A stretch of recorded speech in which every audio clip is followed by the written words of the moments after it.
राधे राधे जी। कैसे हैं आप सभी लोग। आप सभी लोग स्वस्थ होंगे, कुशल मंगल होंगे। आप सभी के स्वास्थ्य और कुशल मंगल की कामना मैं ईश्वर से करती हूँ कि आप सभी लोग स्वस्थ रहें और कुशल मंगल रहें। आज हम बात करते हैं भौतिक सुंदरता की और भीतरी सुंदरता के बारे में। एक व्यक्ति था जो बहुत उसकी बॉडी काठी जो थी बहुत ही अच्छी थी, लेकिन उसका जो चरित्र था थोड़ा सा संदिग्ध था। वह एक लड़की से प्रेम में पड़ जाता है। वह लड़की बहुत ही सुंदर होती है और उसकी बुद्धि जो है वह ऋषि मुनियों की तरह होती है। वह लड़की को हर रोज परेशान करता। वह लड़की से कहता कि मैं तुम्हें बहुत प्यार करता हूँ और तुम्हें मैं बहुत अच्छे से रखूँगा, क्या तुम मुझसे शादी करोगी। लड़की इसके लिए रजामंद नहीं थी। चलो, वह हर रोज लड़की का पीछा करता क्योंकि लड़की सुंदर ही बहुत थी। फिर लड़की ने सोचा यह व्यक्ति तो हर रोज मेरा पीछा करता है, जो ठीक नहीं है। उसने फिर उस लड़के से कहा तुम मुझे 7 दिन का वक्त दो, मैं तुम्हें सोचकर बताऊंगी। 7 दिन बाद मैं तुम्हें उस जगह पर मिलने आऊंगी। इतना कहते हुए उसने 7 दिन का समय ले लिया। लड़का जो था वह लड़की से बहुत प्रेम करता था, इसलिए वह 7 दिन जो है गिन गिन कर निकालने लगा। वह सपनों में भी लड़की को देखने लगा। सपनों इस तरह बुनने लगा कि वह जान मानो कि वह लड़की से किस प्रकार से मिलेगा, क्या बात करेगा। सारा दिन इसी उलझन में उसका निकल जाता। और जो लड़की है उसने सोचा इस व्यक्ति को मैं किस प्रकार से शिक्षा दूं ताकि इसे समझ में आए। उस लड़की ने सोचा यह जो व्यक्ति है मेरी बाहरी सुंदरता को देखकर मुझ पर फिदा हो रहा है। इसलिए उस लड़की ने क्या किया, अपना खान पान बहुत ज़्यादा बढ़ा दिया, जिसके कारण उसकी जो तबीयत है वह बिगड़ गई। बिगड़ जाने के कारण उसकी तबीयत इतनी ज़्यादा बिगड़ गई कि उसकी हालत इतनी ख़राब हो गई कि उसे मतलब कि दस्त वगैरह हो गए, जिससे उसकी शरीर जो कंकाल की तरह बदल गया। 7 दिन का समय निकल गया। लड़के और लड़की ने वही मिलना था जहां उन्होंने जगह तय की थी। दोनों मिलने लगे। जब मिलने गए, लड़का उस लड़की को देखकर पहचान नहीं पाया और लड़की ने कहा मैं वही सुंदर लड़की हूँ जिससे तुम शादी करना चाहते थे। लड़का नहीं मानता है, वह कहता है नहीं, तुम वह नहीं हो। क्योंकि दस्त लगने के कारण वह लड़की जो इतनी पतली और कंकाल के रूप में हो गई थी, और उसका जो गोरा इतना रूप सुंदर, उसकी जो बॉडी थी वह सब मतलब कि अच्छी नहीं दिख रही थी। उसका रंग भी लड़की का काला पड़ गया था। इतनी ज़्यादा वह कमज़ोर हो गई थी। आप ज़रा सोचो कितनी कमज़ोर हो गई होगी। बहुत कमज़ोर हो गई थी वह लड़की यकीन दिलाती है कि मैं वही लड़की हूँ जिसे तुम शादी करना चाहते थे। वह लड़का जो है नहीं मानता। फिर वह लड़की कहती है चलो मैं तुम्हें वहाँ ले जाती हूँ जहाँ मेरी सुंदरता पड़ी है। वह लड़की जो है उस लड़के को वहाँ ले जाती है जहाँ वह बीमार थी। उस जगह को देखो, वह जगह इतनी गंदी और दूषित हो चुकी थी कि वह लड़का वहाँ खड़ नहीं पा रहा था। इसको देखते हुए वह लड़का यह सोचता है कि बाहरी सुंदरता को देखकर मैं कितना इसके ऊपर फिदा था कि जो आज मैंने इसकी भीतरी सुंदरता को देखा। फिर लड़की जो है उस लड़के को समझाती है कि तुम मेरी बाहरी सुंदरता को देखकर मुझसे शादी करना चाहते थे। सुंदरता बाहरी नहीं होती है, सुंदरता भीतर की होती है। मन के विचार, मन का आत्मा जो है, अपने मन की आत्मा, अपने शरीर की आत्मा, अपने मन के विचार, अपने दिमाग की जो उपज होती है वह सुंदर होती है, ना कि शरीर सुंदर होता है। वह सुंदर शरीर भी क्या करेगा अगर दिमाग में गंदगी भरी हो। वह लड़की उसे नाना प्रकार के उदाहरण देकर सभी बातें समझाती है कि इंसान भीतर से सुंदर होना चाहिए, बाहर से सुंदर नहीं होना चाहिए। अगर बाहर से सुंदर नहीं भी है, अगर उसका भीतरी आत्मा और उसके विचार अगर सुंदर हैं तो वह अपने आसपास को भी उसी प्रकार से सुंदर बना लेगी। वह गंदगी में भी गुलाब के फूल खिला देगी। अगर उसका दिमाग और उसकी आत्मा शुद्ध नहीं है तो वह गुलाब के फूलों में भी गंदगी फैला देगी। जाएगी। इस प्रकार से लड़की ने नाना प्रकार के उदाहरण देकर उस व्यक्ति को समझाया और उसके व्यक्ति के भी दिमाग में यह बात घुस गई कि हाँ, यह लड़की सही कह रही है। यह उस लड़के की बात नहीं है, यह हम सभी की बातें हैं। हम सभी ही जो है बाहरी सुंदरता की तरफ भागे चले जा रहे हैं। कई बार हम किसी को देख लेते हैं बाजार में, हम देखते हैं और अपने आप ही हमारे अंदर से निकल जाता है, वाह कितनी सुंदर है या कितना सुंदर है। इस प्रकार से हम जो है बाहरी सुंदरता की तरफ खींचे चले जाते हैं। हम यह नहीं देखते हैं कि बाहर से सुंदर दिखने वाला व्यक्ति जो है अंदर से कैसा होगा। जो हमारे अंदर की खूबसूरती है वह हमारे उन कार्यों में दिखती है जो हम समाज के प्रति करते हैं, जो हम अपने आस पड़ोस के प्रति करते हैं या अपने मोहल्ले और मंदिरों के प्रति करते हैं। उससे हमें पता चलता है कि हम अंदर से कितने सुंदर हैं। अगर हमारे आस पास में हमारे पास में बैठकर कोई भूखा रो रहा है, हम उसे भोजन नहीं दे रहे हैं या उसकी मदद नहीं कर सकते हैं, उस बाहरी खूबसूरती का हम क्या करेंगे।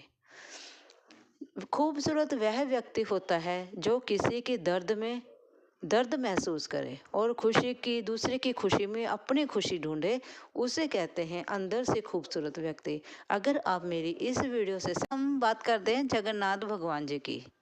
एक व्यक्ति जगन्नाथ भगवान जी की बहुत ही पूजा करता था। वह उनकी श्रद्धा भावना का तो उसमें हम ठिकाना ही नहीं कह सकते, इतनी ज़्यादा उसमें श्रद्धा भावना थी। लेकिन वह निर्धन था, उसके पास धन नहीं था। वह भगवान जी को गहने जवाहरात हीरे मोती भव्य भोग नहीं लगवा सकता था। उसके पास ऐसा कुछ नहीं था कि वह भगवान को भोग लगा सके। वह मंदिर के बाहर खड़ा होकर ही भगवान के दर्शन कर लिया करता था, लेकिन उसके अंदर भगवान के लिए जो भाव है वह कूट कूट कर भरे हुए थे। वह भगवान की पूजा और श्रद्धा पूरे मन से ही करता था। इसलिए एक दिन उसने सोचा मैं भगवान को प्रसाद जरूर लगवाऊंगा। इसके लिए वह अपने घर जाता है और कुछ रुपए वहाँ से जुटाता है। रुपए जुटाने के बाद वह उन रुपयों को लेकर खेत में जाता है और खेत में से कुछ अनाज वह एकत्रित कर लेता है। इस प्रकार से वह कुछ सामान इकट्ठा कर जब वह घर जाता है, वह सोचता है मैं भगवान के लिए, जगन्नाथ भगवान के लिए थोड़ी खीर ही बना लेता हूँ। वह उनके लिए खीर बनाता है। उस खीर में इतनी ही अच्छी सुगंध आ रही होती है, पूरे गांव में वह सुगंध है जो फैल जाती है, क्योंकि एक तो वह भगवान के लिए प्रसाद बन रहा है। आपने भी अपने जीवन में देखा होगा, जो प्रसाद भगवान को लगाया जाता है, जो भोजन भगवान के लिए बनाया जाता है, उसकी खुशबू और उसका स्वाद बिल्कुल अद्भुत होता है।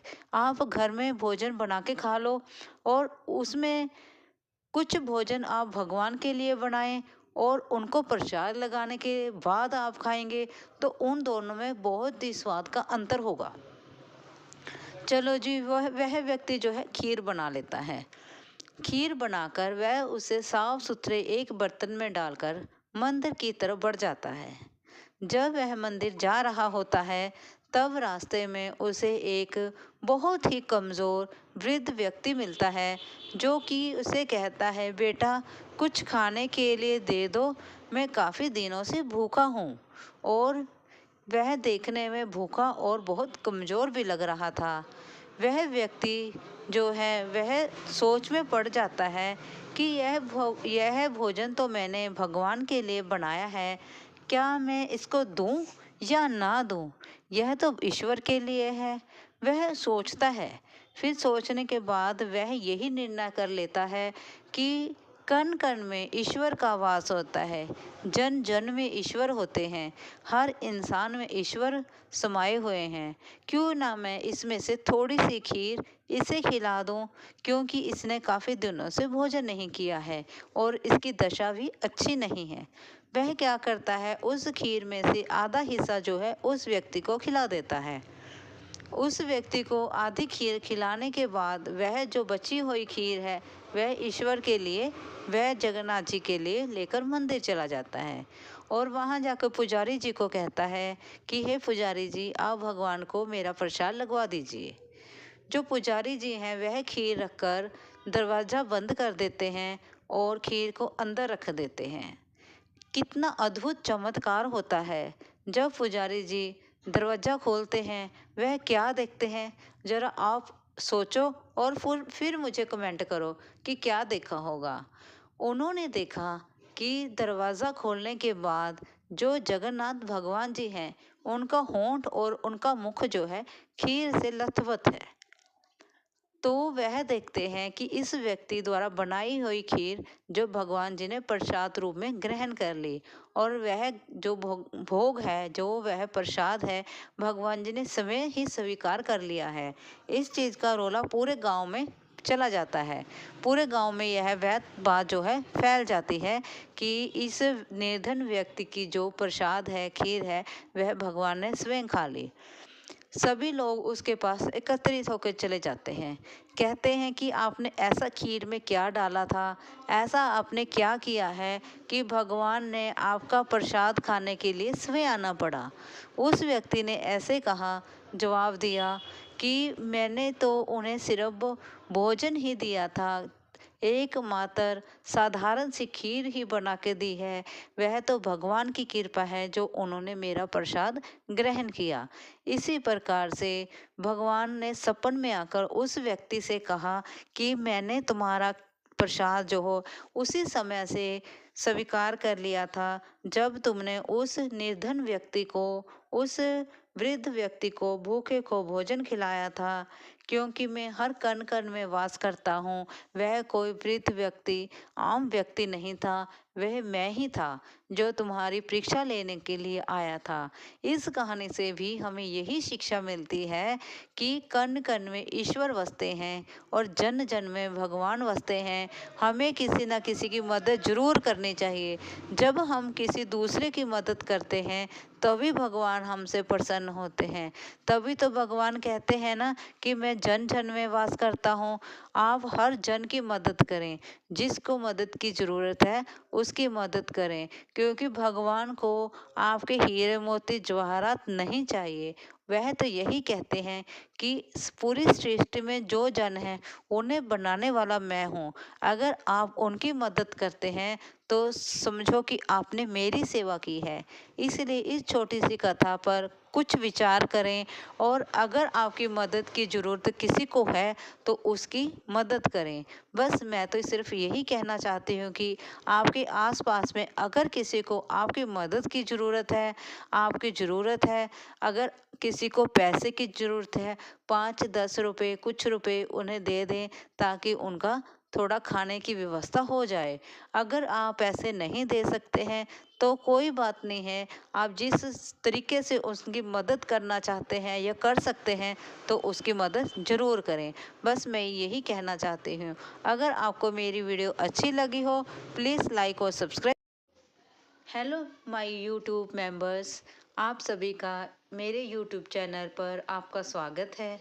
मैंने आप सभी के लिए मेंबरशिप ऑन कर दी है। आप चाहें तो मेरी मेंबरशिप भी ले सकते हैं और मैंने अपनी वीडियो में कुछ आर्टिकल्स के लिंक डाले हैं। आप चाहें तो मेरी पसंदीदा वह आर्टिकल्स देख सकते हैं और ख़रीद भी सकते हैं। उस लिंक पर जाएं और आर्टिकल देखें, पसंद करें और ख़रीदें। आप सभी का बहुत धन्यवाद होएगा। थैंक यू जी। राम मेरे प्रभु राम, जय जय राम, मेरे मन बसियो सीताराम।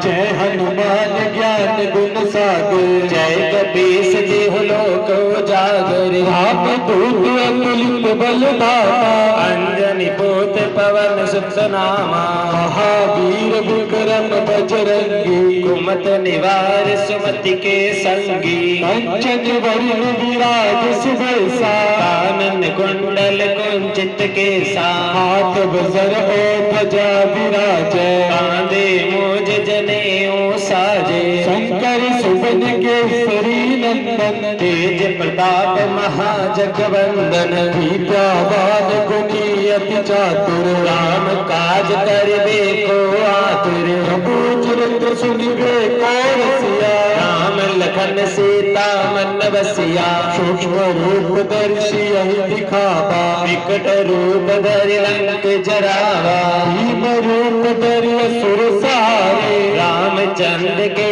काज सवारे लाए संजीवन लखन जी आए श्री रघुवीर हर्ष उर लाए रघुपति की बहुत बड़ाई तुम मम प्रिय भरत सम भाई सहस बदन तुमरो यश गावे अस कई श्रीपति कंठ लगावे सनिकादिक ब्रह्मादि मुनीसा नारद शारद सहित अहिसा चक्षु फेर दिगपाल जहाते कवि कोविद कह सके कहाते तुम उपकार सुग्री बहिना राम मिलाए राजपद दीना तुमरो मंत्र विभीषण माना लंकेश्वर गए सब जग जाना तुग सहस्त्र योजन पर भातु वीर्योताहि मधुर बल जानो प्रभु मुद्र का मिल मुख माही जल दिलांग गए अचरज नाही दुर्गम काज जगत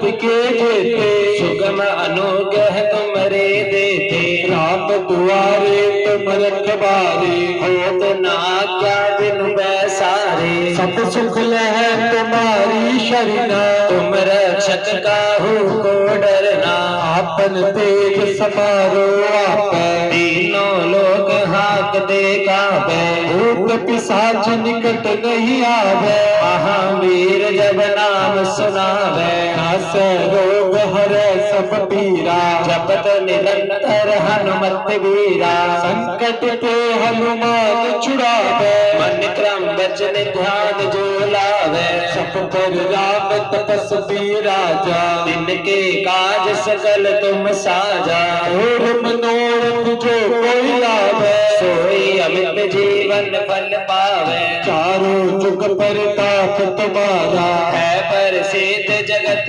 उजियारा साधु संत के तुम रखवारे असुर निकंदन राम दुलारे अष्ट सिद्धि दो निधि के दाता असबर दीन जानकी माता राम रसायन तुमरे पासा सदा रहो रघुपति के दासा तुमरे भजन राम को पावे जन्म जन्म के दुख विसरावे अंत काल रघुबर पुर जाई जहाँ जन्म हरि भक्त कहाई और देवता चित्तन धरई हनुमत से सर्व सुख करई संकट कटे मिटे सब पीरा जो सुमरे हनुमत बलवीरा जय जय जय हनुमान गोसाई कृपा करो गुरुदेव की नाई जो सत बार पाठ कर कोई छूटे बंदी महासुख होई जो यह पढ़ हनुमान चालीसा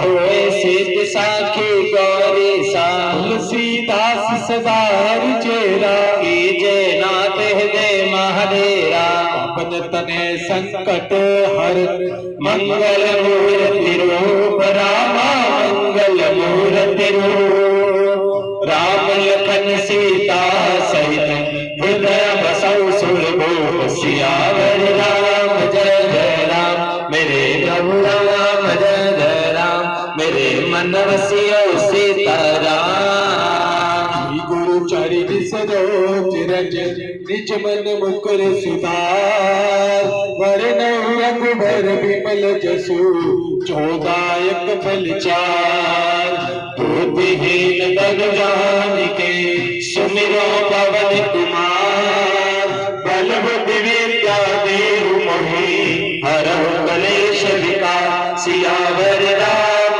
जय जय राम मेरे प्रभु राम जय जय राम मेरे मन बसियो सीताराम जय हनुमान ज्ञान। हम बात करते हैं प्रभु के एक अनोखे भक्त की।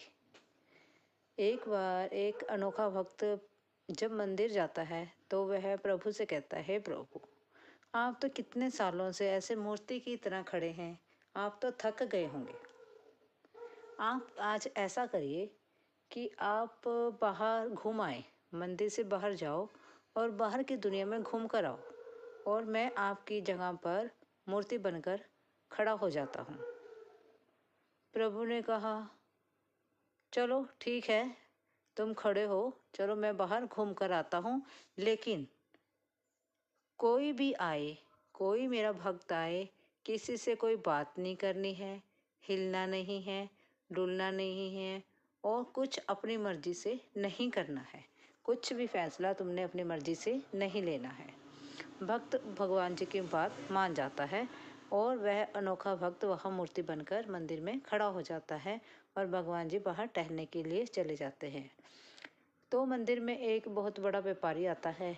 वह भगवान जी से प्रार्थना करता है, हे प्रभु, मैंने बहुत बड़ा कारोबार शुरू किया है, मेरी कृपा करना, मेरे ऊपर अपना आशीर्वाद बनाए रखना, मैं दिन दुगनी और रात चौगुनी तरक्की करूं। भगवान जी, वह व्यक्ति उस व्यापारी की सभी बातें सुन रहा होता है और ऐसे ही उसका पर्स, जैसे ही वह पर्स में से पैसे निकालकर मंदिर में चढ़ाता है और उसका पर्स वहीं पर ज़मीन पर गिर जाता है, जिसे वह देख नहीं पाता और वह माथा टेककर वहाँ से चला जाता है। इतने में एक गरीब व्यक्ति आता है उस मंदिर में। वह भगवान जी से प्रार्थना करता है, हे प्रभु, आज मेरे बच्चे सुबह से भूखे हैं, उनको खाने के लिए कुछ नहीं मिला है, कृपा करके आप मेरे ऊपर कृपा करें और मेरे बच्चों को कुछ खाने के लिए दें।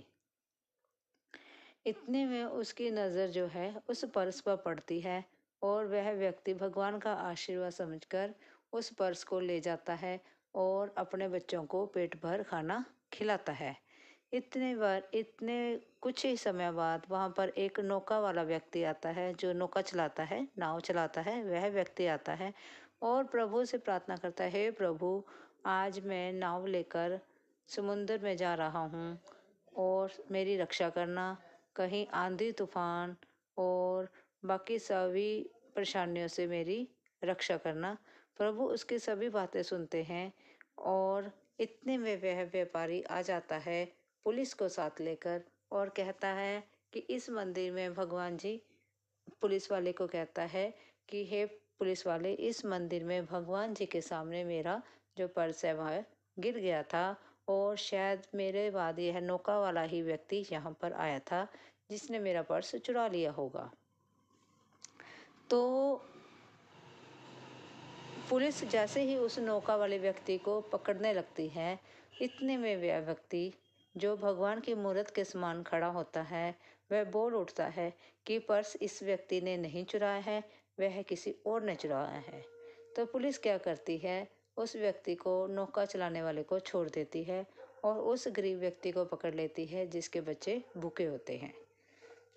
इतने में जब वह पुलिस उस नाव चलाने वाले को, नावक को ले जाती है और उसको जेल में बंद करने ही वाली होती है, तो जब वह व्यक्ति कह उठता है कि इसने नहीं चुराया है, पर्स इसने नहीं चुराया है, तो उसको नाव वाले को पुलिस छोड़ देती है और उसकी जगह पर वह गरीब व्यक्ति चला जाता है। जब वह गरीब व्यक्ति चला जाता है तो उसके बच्चे पीछे भूखे रह जाते हैं। तब वह भगवान जी को, जब वह व्यक्ति आकर भगवान को सारी बात सुनाता है, हंस हंस कर सुनाता है कि मैंने आज मंदिर में इस प्रकार से उस व्यापारी की मदद की, तो भगवान जी सभी बातें ध्यानपूर्वक सुन रहे होते हैं और उस व्यक्ति को कहते हैं, जो मूर्त बनकर खड़ा होता है, कि तुमने जो किया है वह बहुत गलत किया है, क्योंकि वह व्यापारी था, वह पाप करता है, पाप कर्म की कमाई है जो वह खाता है, इसलिए अगर उसका पर्स वहाँ पर गिर गया था तो कोई बात नहीं थी। और जो वह गरीब व्यक्ति जिसको पुलिस पकड़ कर ले गई थी, जिसके बच्चे भूखे थे, वह तुमने बहुत बड़ा पाप किया है। और जिस नौका वाले को पुलिस पकड़ने आई थी, अगर पुलिस उस नौका वाले व्यक्ति को पकड़ के ले जाती तो वह व्यक्ति तूफान में, समुंदर में जो तूफान आया था उससे बच जाता। समुंदर में तूफान आ जाने के कारण वह नौका वाला व्यक्ति वहां डूबकर मर गया है और पुलिस को उस गरीब व्यक्ति को पकड़ ले जाने के कारण उसके बच्चे जो है वह भूख से मर गए हैं। तो तुमने देखो कितना पाप किया है, कितने आपने इस गलतफहमी में रहकर कितने पाप कर दिए हैं। जब मैंने तुमसे कहा था कि तुम मेरी जगह यहाँ पर खड़े हो सकते हो, लेकिन तुमने कुछ फैसला नहीं लेना है, फिर तुमने बिना कुछ सोचे समझे अपना फैसला क्यों सुनाया। इसलिए भगवान जी की बातों को नज़रअंदाज करने का यह उसे फल मिला और भगवान जी ने उसे यह समझाते हुए कि जो जो बात जिस जिस समय पर होनी है वह बात उस समय पर होती ही है।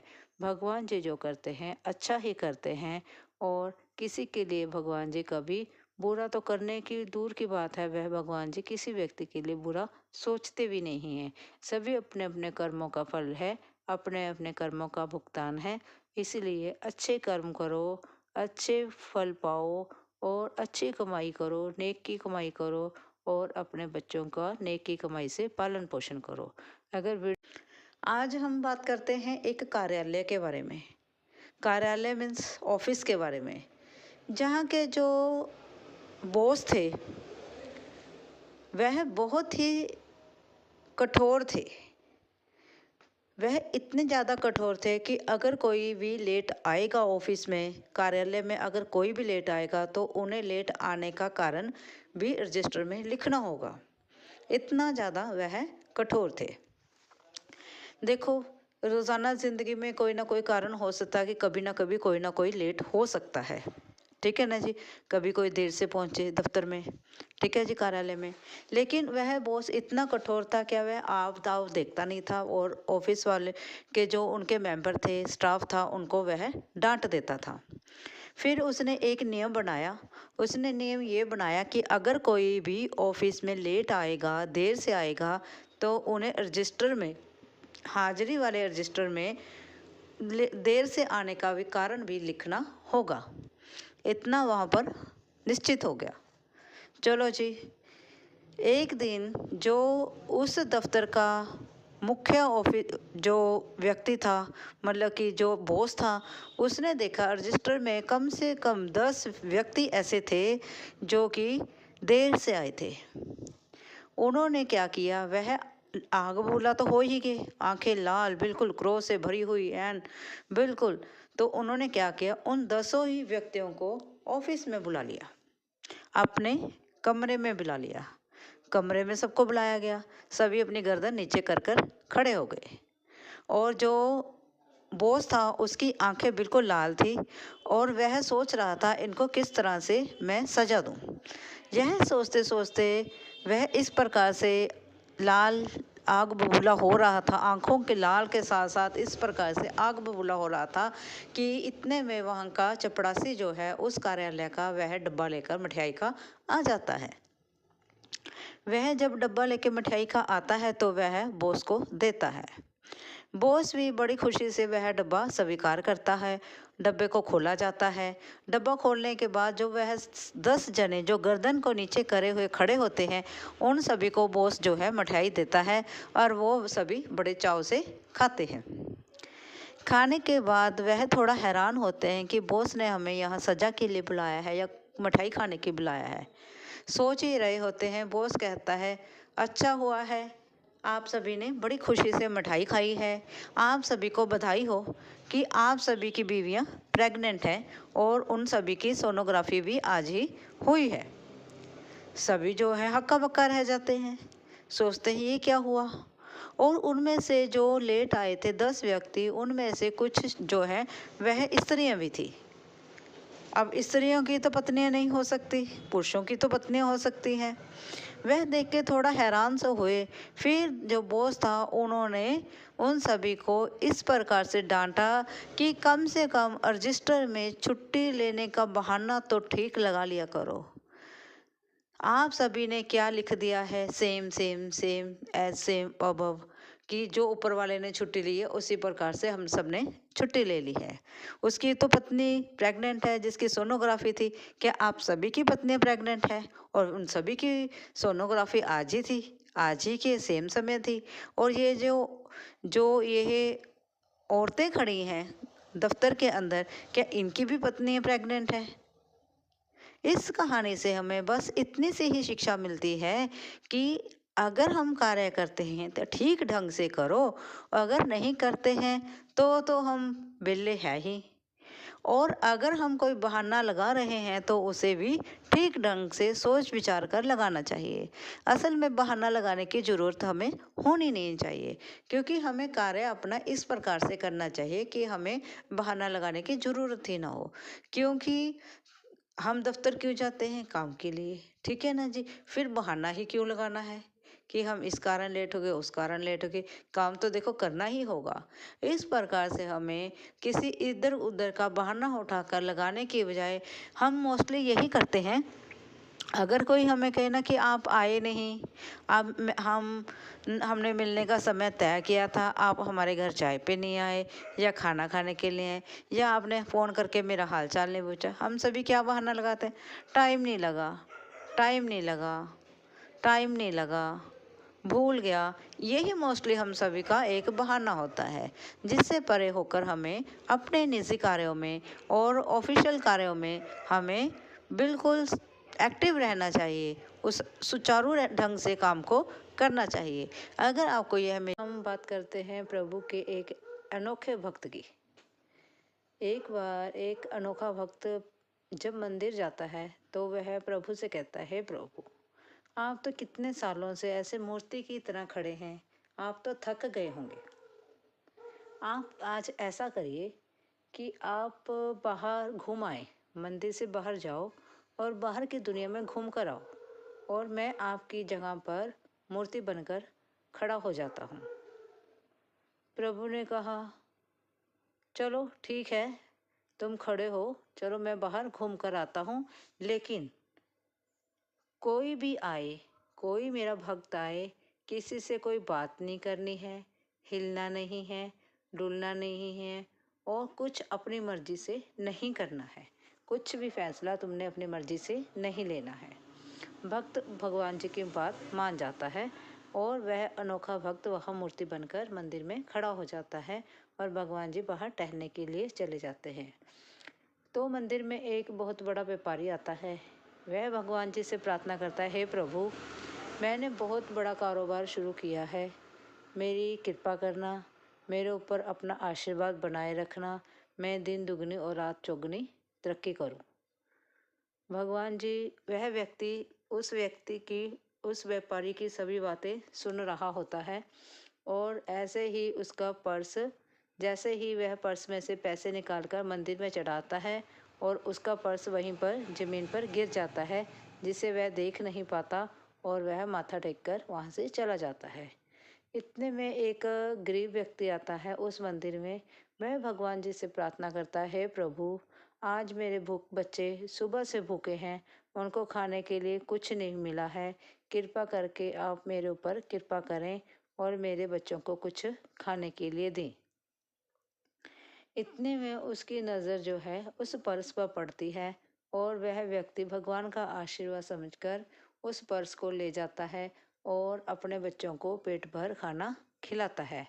इतने कुछ ही समय बाद वहाँ पर एक नौका वाला व्यक्ति आता है, जो नौका चलाता है, नाव चलाता है, वह व्यक्ति आता है और प्रभु से प्रार्थना करता है, हे प्रभु, आज मैं नाव लेकर समुद्र में जा रहा हूँ और मेरी रक्षा करना, कहीं आंधी तूफान और बाकी सभी परेशानियों से मेरी रक्षा करना।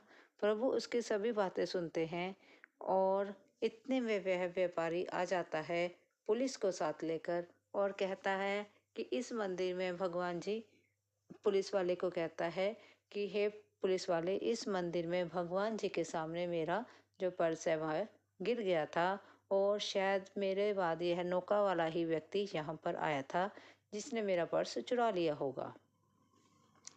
तो पुलिस जैसे ही उस नौका वाले व्यक्ति को पकड़ने लगती है, इतने में वह व्यक्ति जो भगवान की मूर्त के समान खड़ा होता है, वह बोल उठता है कि पर्स इस व्यक्ति ने नहीं चुराया है, वह किसी और ने चुराया है। तो पुलिस क्या करती है, उस व्यक्ति को, नौका चलाने वाले को छोड़ देती है और उस गरीब व्यक्ति को पकड़ लेती है जिसके बच्चे भूखे होते हैं। इतने में जब वह पुलिस उस नाव चलाने वाले को, नावक को ले जाती है और उसको जेल में बंद करने ही वाली होती है, तो जब वह व्यक्ति कह उठता है कि इसने नहीं चुराया है पर्स, इसने नहीं चुराया है, तो उसको नाव वाले को पुलिस छोड़ देती है और उसकी जगह पर वह गरीब व्यक्ति चला जाता है। जब वह गरीब व्यक्ति चला जाता है तो उसके बच्चे पीछे भूखे रह जाते हैं। तब वह भगवान जी को, जब वह व्यक्ति आकर भगवान को सारी बात सुनाता है, हंस हंस कर सुनाता है कि मैंने आज मंदिर में इस प्रकार से उस व्यापारी की मदद की, तो भगवान जी सभी बातें ध्यानपूर्वक सुन रहे होते हैं और उस व्यक्ति को कहते हैं, जो मूर्त बनकर खड़ा होता है, कि तुमने जो किया है वह बहुत गलत किया है, क्योंकि वह व्यापारी था, वह पाप करता है, पाप कर्म की कमाई है जो वह खाता है, इसलिए अगर उसका पर्स वहाँ पर गिर गया था तो कोई बात नहीं थी। और जो वह गरीब व्यक्ति जिसको पुलिस पकड़ कर ले गई थी, जिसके बच्चे भूखे थे, वह तुमने बहुत बड़ा पाप किया है। और जिस नौका वाले को पुलिस पकड़ने आई थी, अगर पुलिस उस नौका वाले व्यक्ति को पकड़ के ले जाती तो वह व्यक्ति तूफान में, समुद्र में जो तूफान आया था उससे बच जाता। समुद्र में तूफान आ जाने के कारण वह नौका वाला व्यक्ति वहां डूबकर मर गया है और पुलिस को उस गरीब व्यक्ति को पकड़ ले जाने के कारण उसके बच्चे जो है वह भूख से मर गए हैं। तो तुमने देखो कितना पाप किया है, कितने आपने इस गलतफहमी में रहकर कितने पाप कर दिए हैं। जब मैंने तुमसे कहा था कि तुम मेरी जगह यहाँ पर खड़े हो सकते हो, लेकिन तुमने कुछ फैसला नहीं लेना है, फिर तुमने बिना कुछ सोचे समझे अपना फैसला क्यों सुनाया। इसलिए भगवान जी की बातों को नज़रअंदाज करने का यह उसे फल मिला और भगवान जी ने उसे यह समझाते हुए कि जो जो बात जिस जिस समय पर होनी है वह बात उस समय पर होती ही है। भगवान जी जो करते हैं अच्छा ही करते हैं और किसी के लिए भगवान जी कभी बुरा तो करने की दूर की बात है, वह भगवान जी किसी व्यक्ति के लिए बुरा सोचते भी नहीं हैं। सभी अपने अपने कर्मों का फल है, अपने अपने कर्मों का भुगतान है।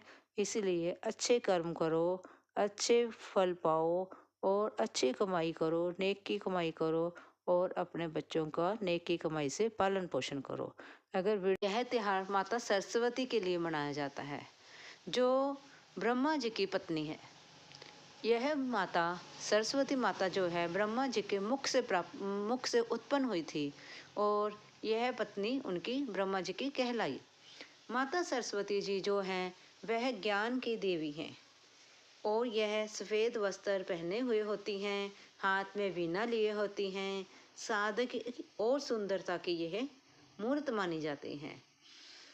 माता सरस्वती जो है वह हमें संगीत, संचार, नए मौसम का आभास कराती हैं। जब माघ शुक्ल पक्ष की पंचमी आती है तब से जो है मौसम बदलना शुरू हो जाता है।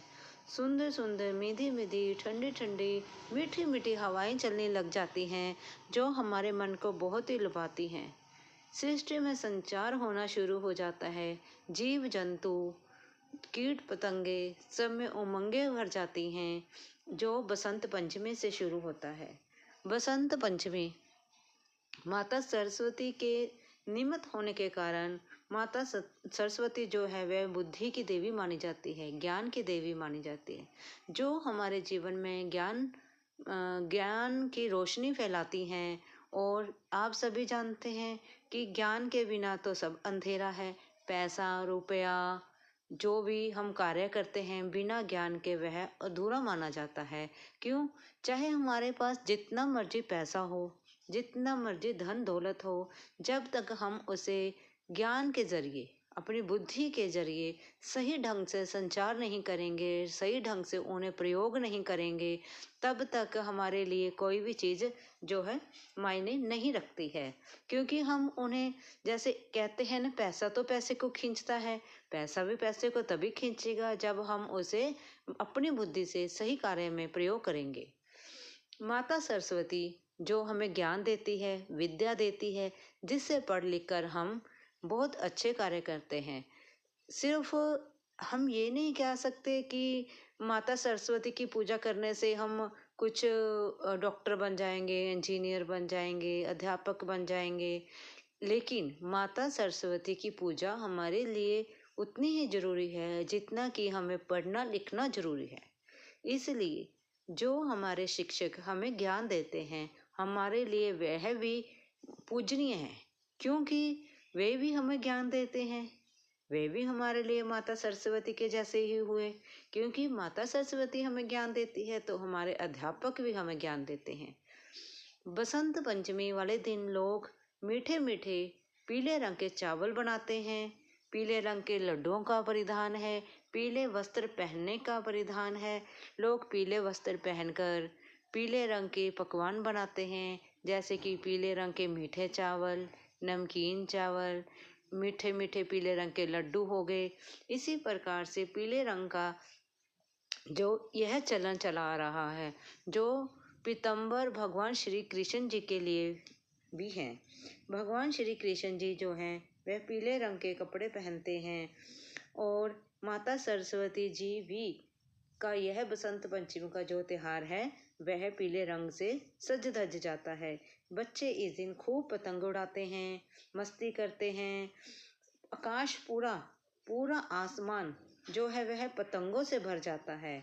कहीं भी कुछ दिखाई नहीं दे रहा होता है, लेकिन कोशिश करें कि पतंग के लिए जो डोर हम यूज़ करते हैं वह सही हो, नेचुरल हो, ताकि हमारी डोर से, पतंग की उस डोर से किसी जीव जंतु, किसी पक्षी के पंखों को या किसी इंसान को कोई भी नुकसान ना पहुंचे। क्योंकि आजकल जो बाज़ार में पतंगों के लिए चाइना डोर बहुत चल रही है, लेकिन सरकार ने उस पर बैन तो लगा दिया है, लेकिन जो करने वाले हैं फिर भी कहीं ना कहीं गड़बड़ी कर ही जाते हैं। इसलिए हमें चाइना डोर से दूर रहकर हमें नेचुरल ही, नॉर्मल जो थ्रेड होता है, अपनी इंडियन जो पतंग की डोर होती है उसी के साथ पतंग जो है उड़ाने चाहिए। और हमें इस दिन खूब गौ माता की सेवा करनी चाहिए। गौशाला जाएं, गौओं को चारा डालें, उनकी सेवा करें। सर्दी का मौसम होता है, थोड़ा उन्हें गुड़ वगैरह खिलाएं, नमक खिलाएं, ताकि जो गौएं हैं हमारी स्वस्थ रहें। और गौ माता में कहते हैं सभी देवी देवताओं का वास होता है, उसी प्रकार से हमें उनकी भी पूजा करनी चाहिए।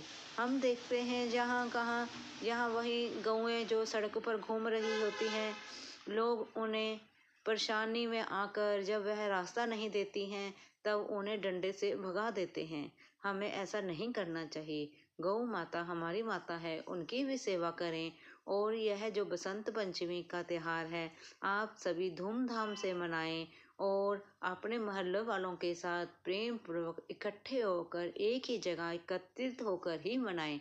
कोशिश करें जो पतंग है वह छत पर ना उड़ाते हुए किसी खुले मैदान में जाकर उड़ाएं, ताकि कई बार हम देखते हैं बच्चों की डोरें जो होती हैं वह खंबे में, कोई बिजली वाले में या बिजली की तारों में लिपट जाती हैं। उनकी पतंग जो होती है वह कई बार बिजली की तार में जो वह फंस जाती है, पेड़ में फंस जाती है, तो बच्चे उन्हें उतारने के लिए बहुत जतोयतन करते हैं। कई बार उन बिजली के खंभों में करंट होता है तो हमें जान मान का नुकसान हो जाता है। इसीलिए हमें उन चीज़ों से दूर रहना चाहिए। अगर हमारा पतंग फंस गया है, कहीं अटक गया है तो उसे छोड़ दें। आप खूब पतंग लाएं ताकि हम किसी हादसे का शिकार ना हो। अपने बच्चों को पतंग अगर आप दिलाकर लाते हैं तो अपनी निगरानी में उनसे पतंग उड़ाएं, क्योंकि पतंग उड़ाते उड़ाते बच्चों को यह ही नहीं समझ आता कि वह किस किनारे पर पहुंच गए हैं, और कई बार तो हम देखते हैं कि बच्चे छत से गिर जाते हैं। कृपया इस प्रकार का ध्यान रखें। पतंग उड़ाएं, मस्ती करें, मौज मस्ती का त्योहार है, और खूब फले फूले इंजॉय करें, लेकिन अपनी चौकसी में, अपने माता पिता की निगरानी में। और माता पिता को भी चाहिए कि अपनी निगरानी में ही बच्चों को हम पतंग उड़ाने दें, क्योंकि पतंग एक ऐसी चीज़ का, पतंग को आसमान में उड़ते देखकर बच्चे बहुत खुश होते हैं। आइबो आइबो काटे करते हुए वह यही नहीं देखते हैं कि हम उस शाम में किस किनारे की तरफ चल गए हैं। कई बार तो बच्चे यूं ही किनारे पे सटक जाते हैं, और पतंग को पेड़ से उतारने के लिए वह बहुत ही जद्दोजहद करते हैं, और धड़ाम से नीचे गिर जाते हैं। ऐसा ना करें। खुले मैदान में पतंग उड़ाएं, मस्ती करें, खूब ठहाके लगाएं, हंसें और यह मस्ती भरे दिन को, इस खुशहाल और अच्छे खूबसूरत दिन को एंजॉय करें। आज तो जो बसंत पंचमी है, वाकई ही बसंत पंचमी लग रही है, क्योंकि भगवान की तरफ से भी खूब सारे बारिश हो रही है। हमारे यहाँ बहुत सुबह से रात से काफ़ी ज़्यादा बारिश हो रही है, खूब मींह पड़ रहा है। सड़कें जो है थपाथप पानी से, छपाछप पानी से भर गई हैं। आसमान में भी हवा और जो नमी है वह बूंदों के रूप में छाई हुई हैं। हवा भी बहुत तेजी से चल रही है, मानो कि ठंड आ रही है या जा रही है, कुछ पता ही नहीं चल रहा है कि सर्दी आ रही है या सर्दी जा रही है, क्योंकि आसमान जो है बारिश से भरा हुआ है, पानी से भरा हुआ है, हवा भी खूब चल रही है। इस मौसम में हम पतंग तो नहीं उड़ा सकते, लेकिन हम अपने घर में गाने वाने लगाकर, माता के भजन लगाकर तो एंजॉय कर ही सकते हैं। बच्चों को खूब इंजॉय कराएं, क्योंकि वैसे तो आज बच्चों का स्कूल होगा, बच्चे स्कूल जाएंगे। हो सकता है कि शाम तक बारिश रुक जाए, तो अपनी निगरानी में बच्चों को यह दिन इन्हें एंजॉय करने का मौका दें। और अपने बच्चों को माता सरस्वती जी के बारे में भी बताएं, उन्हें कुछ ज्ञान दें। आज के बच्चों को किताबों में और मोबाइल में ही घुसे रहते हैं, लेकिन बच्चों को सब कुछ पता है कि माता सरस्वती कौन है, ये बसंत पंचमी क्यों मनाई जाती है, लेकिन फिर भी अपने बच्चों को थोड़ी सी आप माता सरस्वती जी के बारे में बताएं, ताकि अगर हम अपने बच्चों को अपनी संस्कृति के बारे में बताएंगे तो बच्चों को ही तभी पता चलेगा कि हमारी भारतीय संस्कृति क्या है। अगर आपको यह मेरी वीडियो अच्छी लगी हो, लाइक और सब्सक्राइब जरूर करें, और आप सभी को इस बसंत पंचमी की बहुत बहुत हार्दिक शुभकामनाएं। यह बसंत पंचमी आप सभी के जीवन में खुशियां लेकर आए, नई उमंगें लेकर आए और नए उत्साह के साथ आप खूब एंजॉय करें।